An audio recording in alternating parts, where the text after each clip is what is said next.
Preste mucha atención a las siguientes imágenes. Lo que parece ser una pareja feliz, sentada en las gradas de un gimnasio escolar, viendo la graduación de secundaria de sus hijas gemelas, esconde un secreto oscuro. Fíjate en la mujer sentada justo delante de la pareja. Su nombre es Tracy Tarleton. Y aunque parece estar aplaudiendo y feliz por la graduación de las chicas, en realidad esconde un secreto oscuro, y lo que va a hacer será responsable de una tragedia que hará que las dos gemelas huyan de casa y tengan que esconderse para salvar sus propias vidas. Pero si ya eres seguidor aquí de ¿Qué mundo es ese?, sabes muy bien que si el caso no tiene un buen giro, ni siquiera lo contamos por aquí. Así que prepárate para uno de esos casos que nos van a tomar por sorpresa y lo que sucede y el culpable te van a sorprender.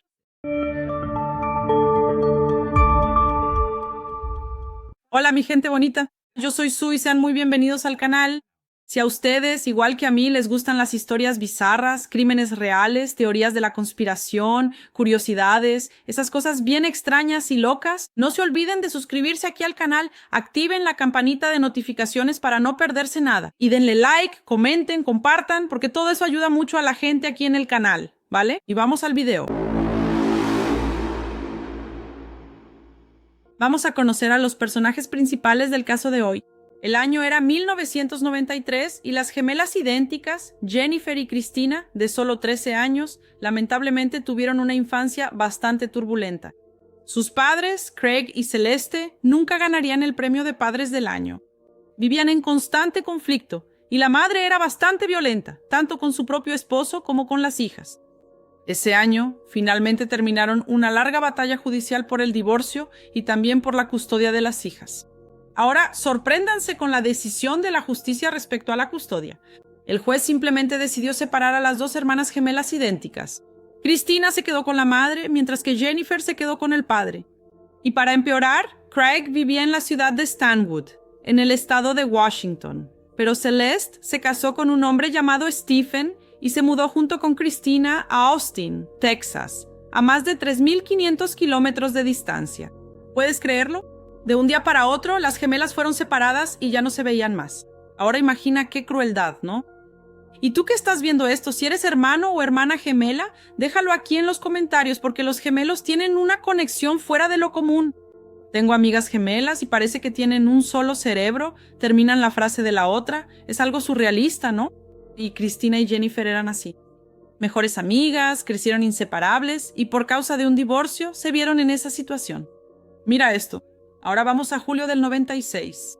Después de 3 años viviendo separadas, finalmente las hermanas se iban a reencontrar. Habían planeado un viaje de verano juntas. Iban a ir a California para pasar un tiempo en casa de los abuelos. Imagínate la felicidad que sentían al finalmente reencontrarse después de tanto tiempo, ¿verdad? Pero lamentablemente toda esa alegría se transformaría en tristeza muy rápido.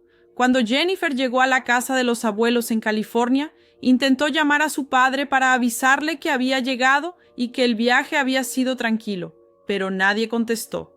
Intentó llamar varias veces más durante el día, pero nada. Después de 2 días sin poder contactar a su padre, las gemelas recibieron una noticia que nadie se imaginaba. Su padre fue encontrado sin vida dentro de su propia casa. Él se había quitado la vida y hasta había dejado una carta de despedida para sus hijas. Mira qué horror. Aparentemente Craig venía sufriendo de depresión desde hacía varios años y nadie se había dado cuenta. Las gemelas quedaron en estado de shock. Lo que debía ser un viaje de reencuentro de 2 semanas felices se transformó en un cambio permanente. La custodia de Jennifer volvió a la madre y ella fue a vivir con Christina y su nuevo padrastro, Stephen Beard, en Austin, Texas. Al principio le costó adaptarse al cambio, pero a medida que fue conociendo mejor a su nuevo padrastro, las cosas fueron mejorando. Él era un tipo muy buena onda, fue muy acogedor, cariñoso y le prestó mucha atención a su nueva hijastra en esa etapa tan difícil que estaban atravesando. Después de años viviendo juntos, la familia parecía estar llevando una vida feliz. Las hermanas estaban cursando el último año de la secundaria y por primera vez en la vida tenían una figura paterna estable. Mira qué cosa buena. Steven incluso adoptó formalmente a las gemelas. La familia de Steven tenía un escudo personalizado y todos los miembros de la familia tenían un anillo con dicho escudo. El día que adoptó oficialmente a las gemelas, también les regaló un anillo de su familia. Pero toda esa supuesta paz y armonía En la casa de la nueva familia, todo iba a cambiar radicalmente. El día 2 de octubre de 1999, las chicas ya tenían 18 años. Jennifer había salido y se iba a quedar a dormir en casa de su novio. Mientras tanto, Cristina estaba durmiendo en su habitación. De repente, a las 2:30 de la mañana, la puerta del cuarto de Cristina se abrió y la madre entró corriendo, gritando y encendiendo la luz. Un caos. Cristina se despertó. Vaya susto. La madre seguía gritando: «Hay alguien en la puerta, alguien golpea la puerta, ve a ver». Cristina se quedó en estado de shock y muerta de miedo, ¿verdad? Las dos van hacia la sala y escuchan a alguien intentando abrir la puerta, sin saber quién estaba afuera o qué quería alguien a esa hora, ¿no? Cristina corre hacia el teléfono y llama al servicio de emergencias. Ella dice, en tono de desesperación, que hay alguien golpeando la puerta principal de su casa. La operadora del 911 le dice a Cristina que las personas afuera son la propia policía. ¿Pero cómo así, Sue? ¿Qué está haciendo la policía allí? Tranquila, que te explico. Momentos antes, el servicio de emergencias había recibido una llamada de otra persona proveniente de esa dirección. What is going on there? I'm in bed. I'm in awful pain. Okay, are you there by yourself? My wife is somewhere in the house. I can't find her. Sin entender nada, Cristina corre hasta la puerta principal para dejar entrar a los policías. En cuanto la abrió, los policías preguntaron, ¿tu padre está en casa? Y ella respondió, sí, él está arriba. Los policías, Cristina y Celeste, suben las escaleras y corren hacia el cuarto del padrastro. En cuanto entran en la habitación, los paramédicos corrieron hacia él. Los paramédicos intentaron estabilizar a Steven, pero él estaba perdiendo mucha sangre y nadie entendía el motivo. En cuanto logran ponerlo en la camilla y dentro de la ambulancia, los policías empezaron a analizar la habitación. Fue entonces cuando encontraron un cartucho de escopeta caído en el suelo, justo al lado de la cama de Steven. Cristina se quedó en shock. ¿Cómo así que Steven fue baleado? Ella llamó inmediatamente a su hermana que estaba en casa de su novio y ella también se quedó en shock y salió corriendo hacia la casa. Ahora, ¿quién podría querer eliminar a Steven? Ahora estaba claro que había ocurrido un crimen en esa habitación. Los policías aislaron la escena del crimen y comenzaron con la pericia. Concluyeron que alguien entró por una puerta lateral de la casa que estaba sin llave, subió hasta el cuarto de Steven y le disparó al más puro estilo de ejecución, ya que no se robó nada de la casa. Quienquiera que haya hecho esto tenía a Steve como objetivo específico. Los investigadores recogieron la muestra de ADN y la huella dactilar de la madre de las chicas. Por el momento, no se las podía descartar como sospechosas. Mientras Steve estaba internado en estado grave en el hospital, la policía les pidió que fueran a la comisaría a prestar declaración y fue entonces cuando ocurrió algo muy extraño. Ya verás, antes de que subieran al patrullero, Celeste se volvió hacia sus hijas y les dijo: si la policía pregunta a quién creen que podría haber hecho esto, no mencionen el nombre de Tracy. ¿Pero quién es esa tal Tracy? Era una mujer de 45 años que Celeste había conocido y en pocos meses rápidamente se volvieron muy amigas. Demasiado amigas, y pronto lo van a entender. Con frecuencia, Celeste la invitaba a cenas, fiestas de cumpleaños e incluso asistió a la graduación de secundaria de las chicas. Esa petición inusual de su madre de no mencionar el nombre de Tracy dejó a las gemelas muy desconfiadas. ¿Por qué querría ella ocultar el nombre de su amiga? I was thinking maybe she's protecting Tracy because she thought it was Tracy. Fue entonces cuando uno de los detectives le preguntó a Cristina quién creía ella que había hecho eso con su padrastro, y ella respondió: no sé por qué, pero mi madre acaba de pedirme que no mencione el nombre de Tracy Tarleton. Mira eso. The detectives, they asked me, who do I believe shot my father? And I said, my mom doesn't want me to mention this, but I'm not supposed to say Tracy Tarleton. Inmediatamente Tracy se convirtió en la sospechosa número 1, ¿verdad? Y la cercanía que tenía con la familia hizo que las cosas fueran aún más complicadas para ella. Ahora tenían que descubrir cuál sería el motivo y si había algún otro cómplice involucrado en el crimen. La policía obtuvo una orden de registro para la casa de Tracy y fueron hasta su casa. Llamaron a la puerta principal y en cuanto ella abrió, fueron directos al grano y le preguntaron si tenía una escopeta. Ella reaccionó un poco sorprendida, dudó un momento, pero dijo: sí, tengo una. Ella entregó a los investigadores una escopeta calibre 20, el mismo calibre del cartucho que se encontró tirado en el suelo en la escena del crimen. Llevaron la escopeta para hacer el examen de balística y 5 días después salió el resultado. Esa había sido la misma escopeta utilizada para dispararle a Steve.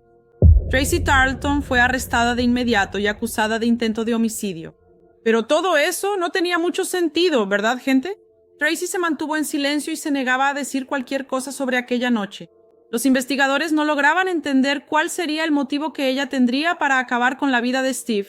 Los detectives presionaron mucho a Tracy porque creían que no había actuado sola. ¿Podría haber algún cómplice que andaba suelto por ahí? Pero ella permanecía en completo silencio. Mientras tanto, Steve estaba en el hospital. Las dos hermanas estaban siempre a su lado, ayudándolo y acompañándolo. Aunque él recuperó la conciencia y parecía que iba a recuperarse de ese ataque, Steve terminó teniendo una infección y falleció debido a la herida del disparo. Su muerte fue un golpe enorme para las chicas. Ellas ya lo llamaban papá y lo amaban mucho. Fue muy difícil pasar por otra tragedia y una vez más perder una figura paterna de una manera tan violenta. Su madre intentaba animarlas, estar presente. Eso, ¿no? Pero fue cuando las tres estaban preparando el funeral de Steve que algo extraño sucedió. Todo iba bien. Celeste llevó a las chicas a una funeraria para comprar un ataúd para él. Las tres estaban caminando por la tienda mirando los ataúdes cuando Celeste se detuvo frente a un ataúd rosa y dijo: «Voy a comprar este para ustedes». E inmediatamente fue a hablar con el vendedor para encargar 2 ataúdes de ese modelo para sus hijas. Ahora bien, ¿cómo es eso, verdad, gente? Está bien que uno tiene que... Hay gente a la que le gusta planear e incluso compra su propio ataúd, pero eran 2 chicas sanas de 18 años de edad. ¿Por qué Celeste iba a encargar ataúdes para sus propias hijas? Cuando las noticias del asesinato se difundieron, los periódicos locales y las emisoras de televisión empezaron a cubrir el caso. La población tenía miedo ante la posibilidad de que aún hubiera un asesino suelto por ahí. En medio de todo esto, las gemelas se dieron cuenta de que el comportamiento de su madre se estaba volviendo cada vez más perturbador y errático. Ellas contaron que mientras el ambiente entre las gemelas era de luto, lloraban todos los días. Había días en que la madre pasaba tarareando y sonriendo por la casa, pero si esta actitud de la madre ya es extraña, espera que se pone peor. El 16 de febrero de 2000, es decir, 4 meses después de la muerte de Steve, las tres estaban en casa cuando de repente Celeste se volvió hacia las chicas de la nada y dijo: «¿Y por qué no nos autodeletamos? ¿Nosotras tres aquí vamos a autodeletarnos?» Mira qué cosa más extraña. Las dos hermanas se miran asustadas, pero antes de que tengan tiempo de decir cualquier cosa, la madre saca un cuchillo de cocina enorme.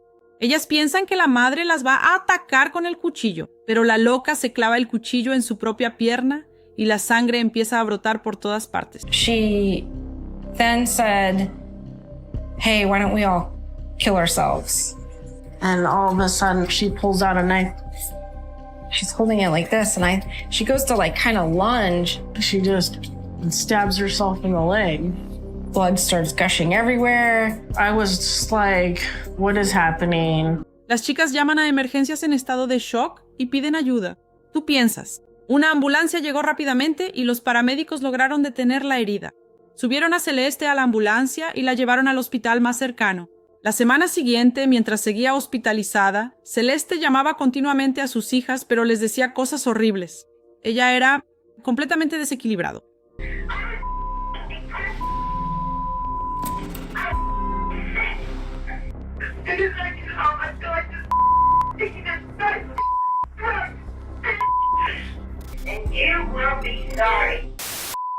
Las niñas estaban muy asustadas por el comportamiento de su madre. Intentaron hablar con Celeste racionalmente, pero fue inútil. Fue entonces cuando Cristina tuvo una idea que, sin querer, terminó ayudando más adelante a los investigadores a descubrir lo que realmente le pasó a Steve.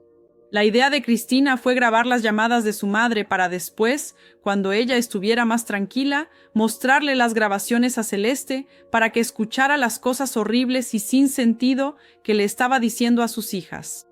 Que pensé, oye, ¿sabes qué? Voy a empezar a grabar sus conversaciones porque quiero reproducírselas para que las escuche y pueda entender desde mi punto de vista lo que oigo y pienso. Dios mío, qué horror. No puedo creer que esté haciendo esto. Y de hecho grabó a su madre diciendo un montón de tonterías. Pero fue en una de esas grabaciones donde Celeste terminó diciendo algo que cambiaría el rumbo de la investigación. De la nada, Celeste les dijo a sus hijas: «Contraté a alguien para matar a Tracy». ¿Cómo así? ¿Por qué su madre estaba diciendo eso? ¿Por qué contrató a alguien para acabar con la vida de su mejor amiga? Las chicas se quedaron aterradas, ¿no? De repente todo eso tuvo sentido. Los brotes de violencia de la madre, la muerte sospechosa del padre, la compra de los ataúdes rosas y ahora el descubrimiento de ese plan para matar a Trace.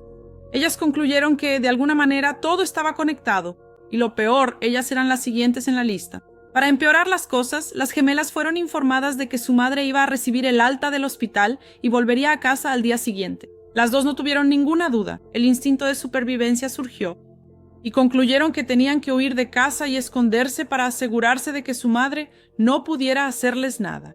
Y fue algo digno de película de Hollywood, ¿saben?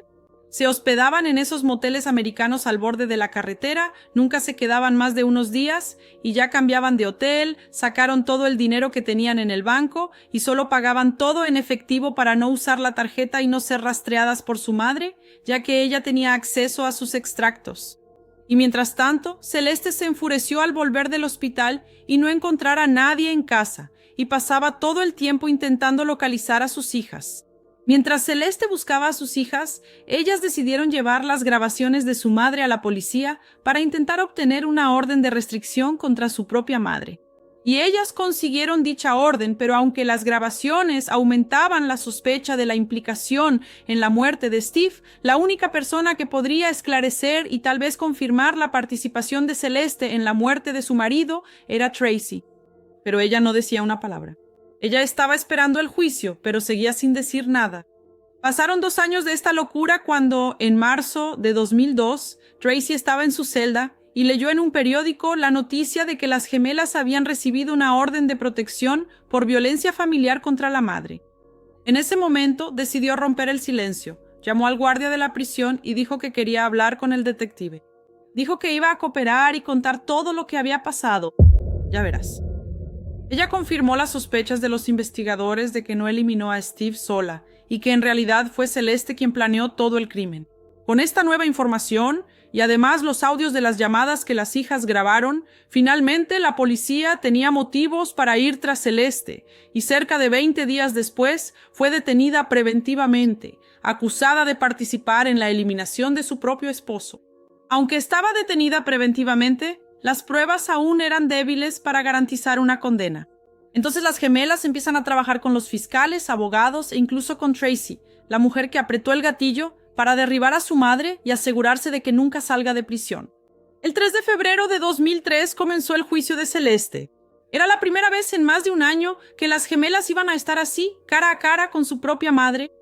Imagina la presión que pasaron estas dos chicas que en ese entonces solo tenían 19 años. Pero estaban decididas a vengar la muerte de su padrastro, a quien amaban tanto, y enfrentaron a su madre de frente. En sus testimonios describieron cómo, a lo largo de su vida, su madre había sufrido graves problemas de salud mental que les provocaban arrebatos violentos y una infancia traumática.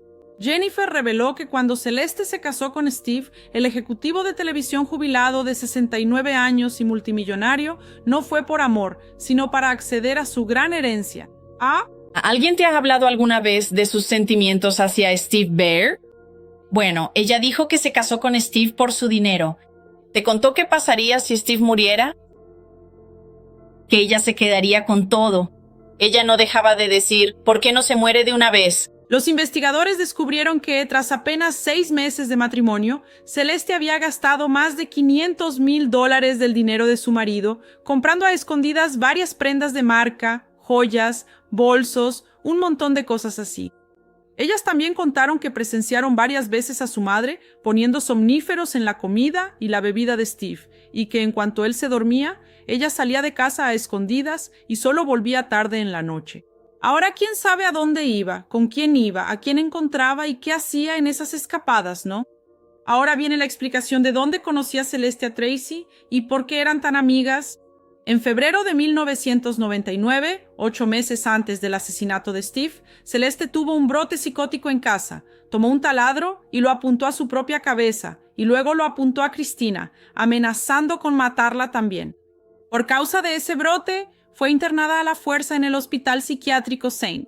David's en Austin, Texas. Y fue mientras estaba internada allí que Celeste conoció a Tracy Tarleton. Tracy también sufría de problemas psiquiátricos y también estaba internada allí a la fuerza. Celeste rápidamente empezó a prestarle mucha atención a Tracy, que era más tímida y solía quedarse aislada en el hospital. Empezaron a pasar cada vez más tiempo juntas, hasta que al final la amistad se volvió algo más íntimo, si es que me entienden. Después de que Trace ya estaba completamente enamorada de Celeste, el verdadero plan de ella podía ponerse en marcha. Ahora podía manipular a Trace. Ella me dijo que quería tener una relación sexual conmigo, lo cual yo también quería. Celeste había preparado a Trace diciéndole, «Oh, Steve es abusivo conmigo. Él es horrible», y Trace creía que Celeste realmente estaba sufriendo en manos de un marido violento. Acabo de ver esto a esta mujer que amo en una situación desesperada, tratando de encontrar una manera de sobrevivir a esta película. ¿Eso fue tan horrible? En realidad era exactamente lo contrario. Steve era un amor de persona que siempre hacía todo lo posible por agradar a su esposa e hijas, mientras que Celeste era problemática y manipuladora. Ella nunca en toda su vida había demostrado tendencias de que le gustaran las mujeres también, pero estaba dispuesta a involucrarse en una relación lésbica para conseguir lo que quería. En su testimonio en el tribunal, Tracy describió el plan de Celeste para asesinar a su marido. Dijo que Celeste organizó toda la logística de esa noche. Unos días antes, ella le había mostrado a Tracy el camino que debía seguir dentro de la casa. Le mostró la puerta lateral que iba a dejar sin llave. Incluso le dijo dónde tenía que estacionar el coche en la calle para no ser vista por nadie. ¿Sabes? Ella dijo, él es un hombre viejo, va a morir pronto, pero no lo suficientemente pronto.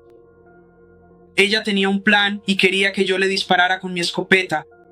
Entonces íbamos a entrar al terreno donde estacionar y después repasamos cómo saldría yo del coche, por dónde entraría a la casa, cómo me acercaría al cuarto.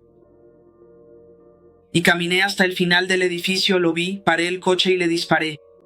Después de esa revelación, todos en el tribunal quedaron en shock.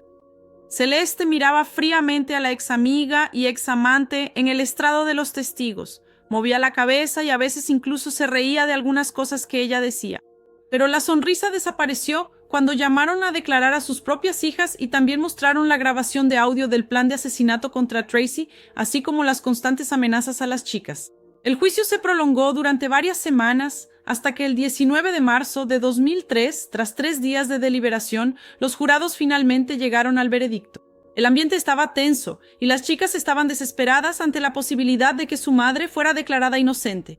Tendrían que pasar el resto de sus vidas huyendo de la loca. En el caso Estado contra Cine Spear Johnson, veredicto del jurado, veredicto 4-1, homicidio calificado. Nosotros, el jurado, consideramos a la acusada Cine Spear Johnson culpable del delito de homicidio calificado. Al final, fue condenada a cadena perpetua, con derecho a solicitar libertad condicional solo después de cumplir 40 años de pena en régimen cerrado. Y para concluir el juicio, Cristina pidió volver una vez más al estrado de los testigos, pero esta vez para hablar directamente con su madre y decirle en la cara todo lo que había guardado durante tantos años. Mira esto. ¿Qué te he hecho yo, además de amarte? Y así fue como nos trataste, como basura. Dijiste que nosotros nos volvimos contra ti. Tú te volviste en contra de toda la familia Beard, traicionando la confianza que todos depositaron en ti. Él, de manera generosa y amable, te recibió en su casa, ofreciéndote un lugar donde quedarte y dándote la bienvenida como a un miembro más de la familia. Tracy pidió encontrarse con las gemelas y el juez permitió la reunión en una sala privada. Ella les pidió disculpas directamente por el dolor que les causó. Dijo que se sentía muy culpable por haber matado a su padre y que estaba muy arrepentida. Ella pensó que estaba ayudando a Celeste a librarse de un hombre malo y abusivo, pero asume toda la culpa y va a pagar por el crimen que cometió. Ella creía que estaba aceptando matar a un hombre malo. Realmente lo siento mucho por ella. Pude identificarme mucho con el hecho de que ella también fue una víctima aquí. Tracy fue condenada a 20 años de prisión, pero obtuvo la libertad condicional en 2011, después de cumplir 10 años en régimen cerrado. Tras el final del juicio, comenzó un largo proceso de sanación de todos esos traumas para las hermanas. Ahora, 22 años después del juicio, el vínculo entre las hermanas solo se ha hecho más fuerte. Ya no vivían cerca, pero se aseguraban de encontrarse siempre que podían. Ahora tienen 45 años. Jennifer tiene un buen trabajo y una carrera que le gusta, y pasa el tiempo enfocándose en su salud mental. Cristina se casó y es una madre amorosa de 2 hijos. Ella se enorgullece de darles a sus hijos la vida, la atención y el amor, y el cuidado que ella nunca recibió de su propia madre. Bueno, eso es todo, gente. Qué caso tan pesado, ¿verdad? ¿Cómo puede una madre hacerle esas cosas a sus propias hijas? Aún bien que las chicas lograron justicia para su padre y que incluso con las cicatrices de los traumas que sufrieron, también pudieron seguir adelante. Ahora quiero saber de ustedes qué les pareció esta historia y cómo habrían actuado en el lugar de estas hermanas. Y si también tienes alguna historia, ya sea personal o de alguien que conozcas que haya pasado por algo parecido, escríbela en los comentarios para que podamos debatir. ¿De acuerdo, Jun? Y estén atentos para el próximo video. Si aún no se han suscrito al canal, suscríbanse ahora, dejen su like, comenten, compartan, que eso nos ayuda mucho a crecer aquí en el canal, ¿de acuerdo? Estén atentos para el próximo video. Hasta luego. Voy a llevar a estos niños a la biblioteca, no sé, porque